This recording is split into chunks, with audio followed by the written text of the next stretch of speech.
సమన్వయంతో విజయవంతం చేయాలని తెలిపారు. ఆదివాసీ గిరిజనుల ఆరాధ్య దైవం జల్ జంగల్ జమీన్ నినాదంతో మిషన్ భగీరథ శాఖల సమన్వయంతో ప్రజలకి శుద్ధమైన వేడుకలకి హాజరయ్యే ప్రజలకి ఇబ్బందులు లేకుండా సంచార మూత్రశాలలు ఏర్పాటు చేయాలని తెలిపారు. కసరత్తులు చేసే క్రీడాకారులు కలిసి రన్నింగ్ ట్రాక్ పై పేరుకుపోయిన ఇసుక మేటల్ని పక్కకు జరిపి బాగు చేసుకున్నారు. అధికారులు పాలకులు వెంటనే స్పందించి రన్నింగ్ ట్రాక్ కి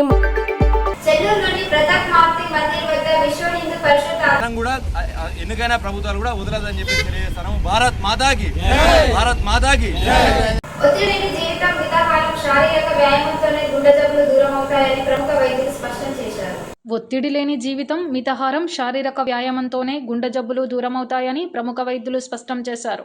మంచిర్యాల జిల్లా కేంద్రంలోని ప్రధాన ఆసుపత్రి వసుధ వైద్య బృందం ఆధ్వర్యంలో సిబ్బంది ర్యాలీ నిర్వహించి ప్రజలకు గుండె సంబంధిత వ్యాధుల నివారణపై అవగాహన కల్పించారు. వరల్డ్ హార్ట్ డే సందర్భంగా వసుధ వైద్యులు మాట్లాడుతూ మనం ప్రాణాలతో జీవించాలంటే మన గుండె పదిలంగా ఉండాలన్నారు. ఎటువంటి గుండె జబ్బులు రాకుండా ఆరోగ్యవంతంగా జీవించాలంటే ప్రతి ఒక్కరూ తప్పకుండా తమ ఆరోగ్యంపై శ్రద్ధ వహించాలని, ఆరోగ్య అలవాట్లలో మార్పులు చేసుకోవాలన్నారు. ఒత్తిడిని దూరం చేసుకుంటూ ఆహారంలో కొన్ని మార్పులు చేసుకుని ప్రతిరోజు వ్యాయామం, యోగా చేయాలన్నారు. మన శరీర భాగాల్లో ఏమైనా ఆరోగ్యపరమైన పూర్తిగా తీసుకుని మిగిలిన వారు కూడా తమ ఆరోగ్యం పట్ల జాగ్రత్తలు తీసుకోవాలన్నారు. ఈ కార్యక్రమంలో వసుధ ఆసుపత్రి వైద్యులు, సిబ్బంది తదితరులు పాల్గొన్నారు.